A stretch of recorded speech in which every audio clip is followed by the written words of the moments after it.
재미와 흥미를 더해가고 있는 커넥션 리뷰 시작하겠습니다. 이제 정말 단 3화를 남겨두고 있는데요. 이번 회차에서는 정말 예상치도 못한 많은 반전들이 있었는데요. 그리고 드디어 드러난 닥터의 정체와 준서가 오윤진과 왜 헤어지게 되었는지, 또 준서가 왜 재경을 배신할 수밖에 없었는지에 관한 모든 것들이 밝혀진 시간이었죠. 사실 가장 소름 끼치는 부분은 바로 정상이었는데요. 어쩌면 그동안 이 모든 것을 설계한 사람은 바로 박태진이 아닐까 하는 많은 의구심을 가지고 있었죠. 그런데 이번 회차를 보면서 어쩌면 천재적인 두뇌를 가지고 있는 박태진조차도 이용당한 것이 아닐까 하는 생각이 강하게 들었는데요. 바로 가면을 쓰고 있던 정상이가 가면을 벗고 그 실체가 드러나는 회차가 아니었나 싶습니다. 20년 전 고교 시절로 돌아가 보면 정상이에 대한 실체를 알 수 있는데요. 종수가 경태를 죽이자 이에 대한 문제 제기를 하면서 결국 재경이가 강제 전학을 가게 되었죠. 이때 종수는 자신들을 배신한 재경이만 전학 보내버리는 걸로 마무리 지으려고 했었는데요. 물론 박태진도 준서도 자신들을 배신하려 했으니 그도 응당 벌을 받아야 한다는 듯한 뉘앙스로 발언을 하기는 했죠.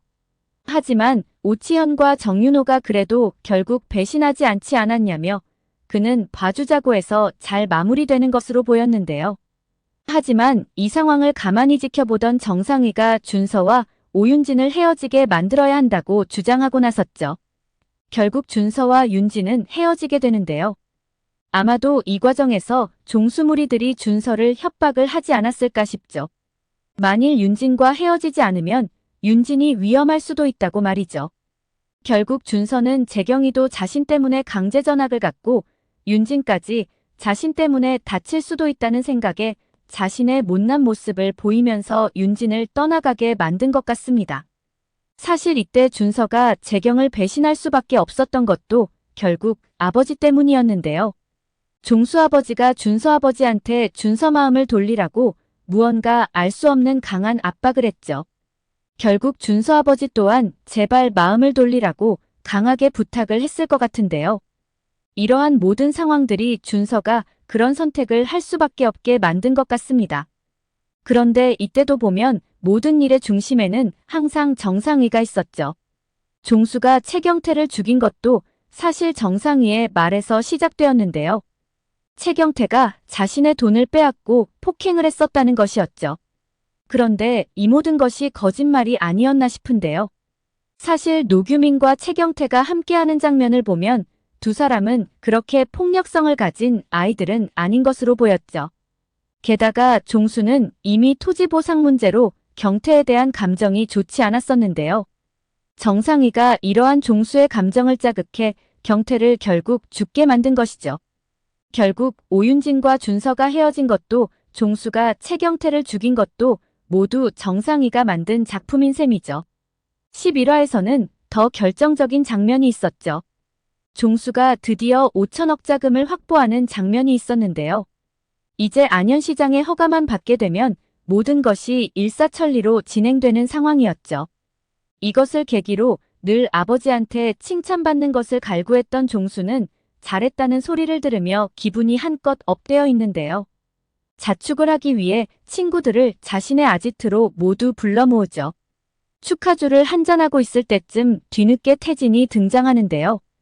하지만 한껏 들떠있던 분위기를 싸하게 만들어버리죠. 바로 정윤호의 처리 문제를 꺼낸 것인데요. 정윤호는 이미 2건의 살해범으로 도주 중이죠. 만일 그가 경찰한테 잡히게 된다면 종수를 비롯해 자신들까지 모두 위험해진다는 것인데요. 그러면서 종수에게 윤호를 처리해야 하지 않겠냐며 강하게 압박을 하죠. 당황한 종수와 치연인데요. 하지만 역시 오치연은 의리남으로 인정입니다. 자신들이 지금까지 이렇게 열심히 일한 건 우리 모두가 다 함께 잘 살기 위한 것이라고 말하죠. 즉 정윤호를 죽이는 건 아니라는 것을 강하게 어필하는데요.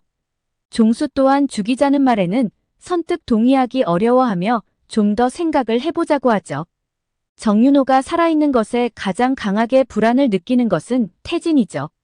늘 그래왔듯이 이들이 대화 당시 정상이는 밖으로 내보내고 세 명이서 대화를 하고 있었는데요. 하지만 낱말은 새가 듣고 반말은 쥐가 듣는다고 했던가요? 이들의 대화가 모두 녹취되고 있다는 사실을 그 누구도 알지 못하고 있는 상황인데요. 그런데 정상인은 왜 이들의 대화를 녹취하고 있었던 것일까요? 악의 무리들을 퇴치하기 위해서일까요? 바로 이 녹취를 통해 정윤호를 움직이려 했던 것이죠. 정윤호는 현재 경찰에 의해 도피 중에 있는데요. 순진한 그는 종수 무리들이 자신을 도와줄 것이라는 강한 믿음을 가지고 있죠. 재경은 시정에게 절대 종수 무리들은 정윤호를 도와주지 않을 거라고 그런 생각은 애초에 버리라고 말하는데요. 자수하는 것이 최대한 윤호가 살 길이라며 제발 윤호를 설득하라고 시정에게 조언을 하죠. 결국 시정은 윤호의 위치를 알려주게 되는데요. 서둘러 경찰은 검거에 나서게 되지만 이미 숙소를 나와 장소를 옮겨버린 정윤호를 놓치게 되죠. 그런데 이때 정윤호한테 핸드폰으로 한 통의 메시지가 들어오는데요. 바로 음성 녹취 파일이죠. 그런데 그 녹취 주인공은 바로 자신을 도와줄 거라고 굳게 믿고 있던 박태진인데요. 그 내용 또한 정윤호를 빨리 처리하자는 내용이죠. 친구들의 배신감에 몸서리치는 윤호는 결국 오치현한테 전화를 걸어 자신은 절대 혼자 죽지 않을 거라고 경고를 하며 전화를 끊죠. 이때 또 한 통의 이상한 문자 메시지가 들어오는데요. 바로 태진이 준서를 죽인 증거를 준서와 같이 살고 있는 여자가 가지고 있다는 내용이죠. 앞선 태진의 녹취로 이미 이성을 잃어버린 정윤호인데요. 오늘 밤 무슨 큰일이 생기지 않을까 싶죠. 결국 준서 부인 지연의 집을 쳐들어가는 윤호인데요. 순진한 걸까요? 멍청한 걸까요? 이런 문자 하나에 아무런 판단도 없이 미친 듯이 달려가는 정윤호를 보면 참 답답하다는 생각이 드는 것도 사실인데요. 준서를 죽인 증거를 찾기 위해 온 집을 난장판으로 만들고 지연에게 또한 위해를 가하고 도주하는 정윤호이죠. 결국 이 모든 것은 정상위가 정윤호를 자극해 자신의 뜻대로 움직이게 만든 건데요. 어쩌면 정상위가 학창 시절부터 친구들에 대한 열등감이 강했고 그 열등감이 친구들을 모두 파괴시키는 것으로 나타난 것이 아닐까 싶죠. 인물 더보기란에 보면 정상위는 친구들과 어울리는 것을 힘들어했고 유일하게 자신을 친구로 인정해준 사람이 준서라고 되어 있는데요. 또한 금형약품에 입사하게 된 것도 준서의 소개에 의해서 들어오게 된 것이죠. 어쩌면 정상위는 자신의 복수를 하기 위해 준서를 이용했을 수도 있다는 생각이 들죠. 정상위가 태진에게 전화를 걸어 공진욱이 윤 사장을 죽였다는 말을 했는데요. 이건 정상위와 태진이 윤 사장을 알고 있다는 얘기이죠. 현재 닥터는 정상위가 맞는 것으로 보이죠. 그리고 그가 준서 또한 죽이지 않았나 싶은데요. 준서는 더 이상 약을 유통하기 원하지 않았고 이것으로 태진과의 트러블도 있었던 것으로 보이는데요. 어쩌면 정상위가 닥터 자리를 노리고 준서를 죽이지 않았을까 하는 생각이 들죠. 윤 사장이 재경을 강제 중독시킨 것도 왜 그래야 하는지 이유도 알 수 없는 상황에서 결국은 공진욱이 하던 거래를 자신이 직거래를 하기 위해 한 행위이죠.